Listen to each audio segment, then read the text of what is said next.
뉴스 큐레이션 시간입니다. 맹영균 기자 나와 있습니다. 안녕하세요. 네, 안녕하세요. 예, 오늘 좀 깜짝 놀랄 예. 뉴스가 오전에 나왔는데 북한이 살포한 오물풍선이 용산 대통령실 경내에 떨어졌습니다. 맞습니다. 한 개가 아니라 좀 여러 개가 발견돼서 긴급 조치에 나섰는데요. 대통령실과 국방부 청사가 있는 만큼 뭐 떨어지기 전부터 관측을 했다라는 얘기는 들을 수가 있었고요. 대통령실은 낙하 후에 안전하게 조치했다라는 입장을 전했습니다. 그래서 화생방 대응팀도 와서 그 떨어진 그 오물들을 좀 조사를 했는데 오염이 없는 걸로 확인이 돼서 좀 수거를 했고 좀 계속 모니터링할 예정이다. 이게 지금 공식 반응입니다. 이 오물 풍선의 경우 현재 정부는 그 안에 뭐가 들어있는지 모르는 상태에서 좀 요격을 하면 더 큰 피해가 발생할 수 있기 때문에 낙하하면 처리한다. 이런 그런 절차를 따르고 있습니다. 이게 참 골칫거리다. 뭐 네. 이런 얘기를 안 할 수가 없는데 이게 이제 일부 좀 강경한 뭐 보수 쪽에서는 이거 다 초반에 다 격추시키자. 그런데 그 풍선이 떠오르는 데는 북한이니까 뭐 거기다 총을 쏠 수는 없는 거고 그러면 이제 그렇죠. 전쟁하자라는 거고 예. 그러면 하늘로 날아오는 거를 격추를 해야 되는데 그러면 하나 지상에서 몇 킬로 떨어진 데에 지금 날아오고 있는데 예. 그거를 총으로 맞출 수는 없는 거고 뭐 대규모 드론 부대가 떠야 되는 것이냐 뭐 일부에서 뭐 스텔스기를 띄워야 된다 뭐 이런 얘기까지 나오고 있는데 도대체 이게 해법을 어떻게 찾아야 될 것이냐 이거를 정치적으로 좀 풀 수는 없느냐 뭐 이런 딜레마적인 상황이 있는 것 같습니다. 결국은 맞습니다. 정부가 좀 해법을 좀 찾아야 될 것 같고요. 뭐 용산 하늘이 뚫렸다. 뭐 일부 언론 보도도 나왔습니다. 네. 이거는 정부가 좀 다른 대안을 좀 마련해야 됐다. 이런 생각이 듭니다. 이제 전당대회 후속 얘기 하나만 짚어보겠습니다. 국민의힘 새 지도부가 용산 대통령실에 찾았네요. 네, 윤석열 대통령이 만찬 초청을 했고 여기에 응하게 된 건데요. 용산에서는 이 만찬을 대화합의 만찬이다라고 표현을 했습니다. 그만큼 그 전당대회 과정, 그 경쟁이 치열했기 때문에 좀 통합의 한 과정이라고도 좀 해석을 하는 건데요. 그런데 지도부 안에서도 벌써 좀 이견이 발생하고 있는 그 예. 모습입니다. 어제 이제 저희가 최고위원 네. 후보 결과 선출 결과를 말씀드렸는데 한동훈 대표 뭐 친한이라고 불리는 인물 2명이 최고위원회에 합류를 했지만은 네. 숫자로 봤을 때는 어쨌든 뭐 대통령과 가까운 친윤 인물이 더 많은 거잖아요. 특히 이제 김재원 최고위원이 굉장히 의미심장한 발언을 오늘 언론 인터뷰로 했어요. 그렇습니다. 일단 뭐 많은 언론들이 분석을 하고 있는데 가장 임박한 뇌관은 최상병 특검이라고 얘기를 하고 있죠. 한동훈 대표가 이후 그 제3자 추천 방식을 제안했었고 그 입장에 변함이 없다라는 얘기를 하고 있고요. 그런데 국민의힘은 지금까지 특검 자체를 좀 반대하는 입장이었습니다. 이런 가운데 이제 지도부에 입성하게 된 김재현 최고위원이 이거는 당대표가 아니라 원내대표의 소관이야 이런 취지의 발언을 한 겁니다.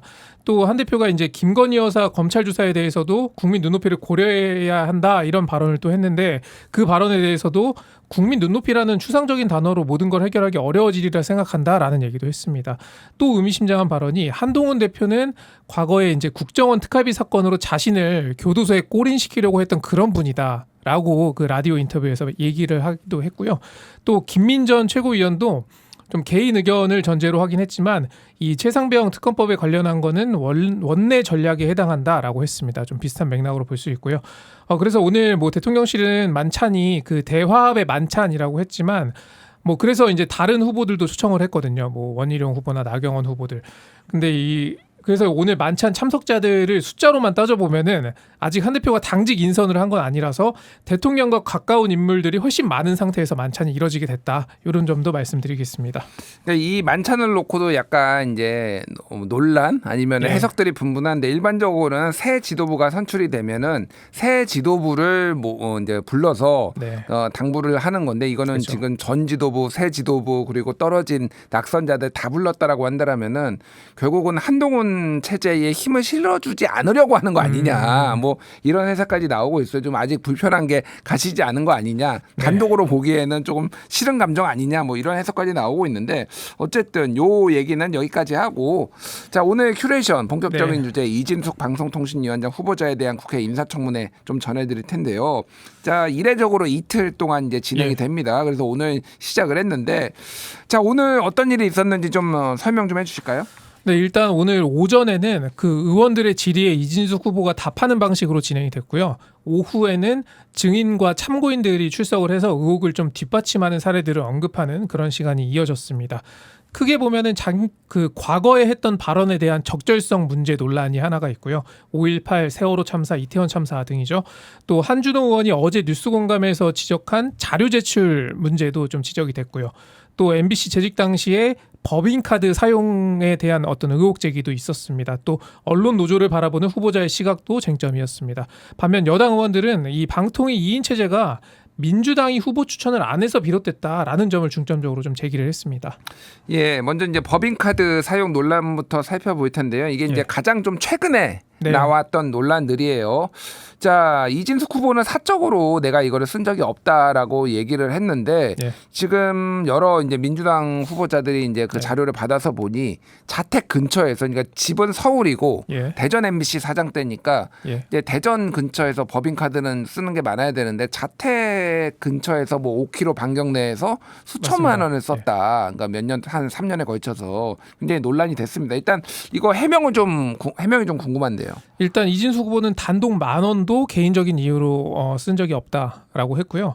그래서 이제 노종면 민주당 의원이 좀 자료를 이렇게 제시를 했어요. 그래서 대전 MBC 사장 재임 시절에 약 법인카드로 1억 4,279만 원을 쓴 거로 좀 나왔다. 근데 이 중에 휴일에 쓴 것만 219건, 3,300여만 원이고 또 고액 식당은 35건 2,500만 원 정도가 되고 또 골프장도 39건 1,742만 원 등이다 이런 얘기를 또 했고요. 또 MBC 본사 시절에는 4억 3,036만 원 정도를 썼는데 이 중에서도 휴일은 117건 4,900만 원 정도를 썼고 고액 식당 뭐 1억 2천만 원. 여기서 이제 고액 식당이란 거는 50만 원 이상 쓴 얘기를 하는 겁니다. 또 골프장도 1,200만 원 정도를 썼다. 이런 얘기들을 했습니다. 여기에 이제 이진숙 후보는 업무용으로 썼다라는 입장을 거듭 밝혔고요. 또 그 뭐 MBC 임원들 같은 경우에는 광고 수주 등을 위해서 좀 영업을 좀 적극적으로 해야 되기 때문에 이렇게 쓴 것이다. 정상적인 영업 활동을 한 것이다라고 해명을 또 했습니다. 그런데 누굴 만나서 어떤 이유로 썼는지에 대해서는 답변을 하진 않았어요.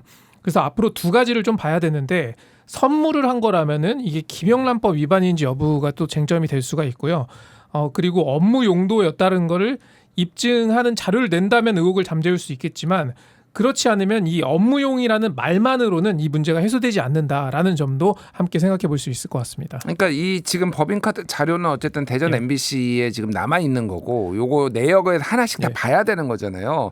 그래서 예전에 이제 김재철 전 MBC 사장도 법인카드가 문제가 됐어서 이를 예. 증빙하지 못해서 유죄가 선고됐다는 얘기, 이거를 또 황정원 의원이 했습니다. 맞습니다. 그래서 이제 이거를 어디서 누구랑 쓴 건지 자료를 제출해라라고 얘기를 하면서 한 얘기고요. 그런데 문제는 지금 민주당 의원들이 좀 지적한 것처럼 자료 제출이 좀 충실하게 이루어지지 않는다라는 점인 것 같아요. 그래서 방송통신위원장은 장관급의 이제 공직자인데 국민을 위해서 일을 하겠다는 사람이 자신을 검증하기 위한 자료 제출에 좀 비협조적이라면 그 자체로도 좀 문제가 될 수 있는 거 아니냐 이런 주장들도 펼치고 있습니다. 예, 그래서 최민희 과방위원장이 본인과 배우자의 외국한 거래 내역, 네. 그리고 자녀 입시 자료, 또 주식 거래 내역 이런 것들을 이제 제출하라고 정리한 장면이 있었는데요. 그 다음 궁금한 건 예. 이분이 세월호에 대해서도 당시 보도본부장으로 전원 구조 오보를 냈다는 사안이 하나 있고요. 예. 심지어 참사 다음 날 희생자들의 보험금을 계산하는 네. 보도도 있었습니다. 그러니까 그 이제 유가족들이 뭐 돈을 뭐 원하는 거 아니냐, 이런 좀 프레임을 만들려는 거 아니냐, 뭐 이런 식의 이제 비판이 좀 있었습니다. 그리고 이태원 참사도 KBS, MBC의 그 헬로윈 예. 이제 보도가 청년들을 이태원으로 가도록 만들었다, 이런 얘기를 이제 했었단 말입니다. 이거는 예. 이제 그 뭐 진위 논방이 있지만은 김진표 국회의장이 회고록에 썼던, 그러니까 좌파 언론들이 그 헬로윈에 참사에 가도록 해가지고 유도했다, 이런 참사를 유도했다, 이런 음모론에 좀 기반을 한 건데, 게다가 5.18 광주 민주화 운동을 폄훼하는 글에 좋아요를 누르기로 했습니다. 그러니까 지금 굉장히 사회적 참사나 굉장히 네. 좀 비극적인 사건에 대해서 모두 폄훼를 하는 이런 일이 있었어요. 이거에 대해서는 어떻게 좀 답변했습니까? 네, 그 세월호 그 보도 같은 경우에는 당시에 이제 이진숙 후보자가 MBC 보도본부장이었고요. 그래서 관련 질의가 있었던 건데 이혜민 조국혁신당 의원이 질의를 했어요. 그 세월호 유가족도 그 참고인석에 나왔고요. 그 세월호 유가족은 이런 얘기를 했습니다.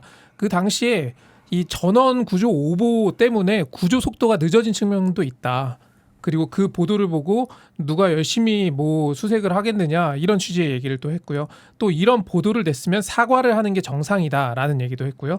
그리고 자식이 떠났는데 공영방송에서 이 보험금을 계산하는 보도를 하는 게 맞느냐 이런 얘기도 했습니다. 그래서 이제 이혜민 의원이 이 후보자에게 유족에게 사과를 할 수 있냐라고 물었어요. 그러니까 이진숙 후보자가 유가족께 말씀드리다 저희로서는 최선을 다했지만 결과적으로 죄송스럽게 생각합니다라고 사과를 했어요.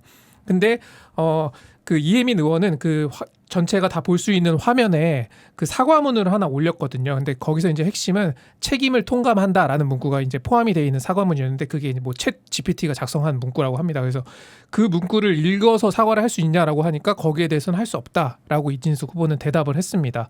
그리고 이제 5.18 관련해서는 그 폄훼 글에 SNS에서 좋아요를 눌렀거든요. 이진숙 후보자가.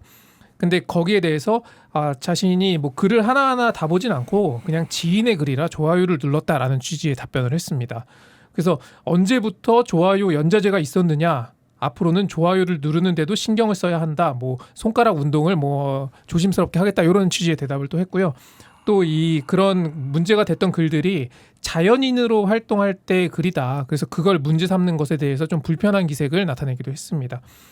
그런데 이 후보자 같은 경우에는 언론인 생활을 끝내고 보수 정당에 입당을 해서 두 번의 선거에 도전을 했었잖아요. 그 말은 공직을 준비할 때의 발언이기도 하다라는 거죠. 그래서 이 또 노종면 의원이 12.12 사태가 군사 쿠데타냐 이런 얘기를 물으니까 뭐 껌껌이 답변하지 않겠다 이런 얘기도 했거든요. 근데 이런 점은 이 공직 후보자로서 충분히 좀 검증해야 되는 그런 사안으로도 보입니다. 예, 이 밖에 이제 노조 탄압 그리고 언론 노조를 향한 시각 등에 대해서도 질의응답이 있었는데 예. 이 사안은 저희가 계속 따라가면서 청문회 소식 전해드리도록 하겠습니다. 예, 맹영균 기자 수고하셨습니다. 예, 고맙습니다.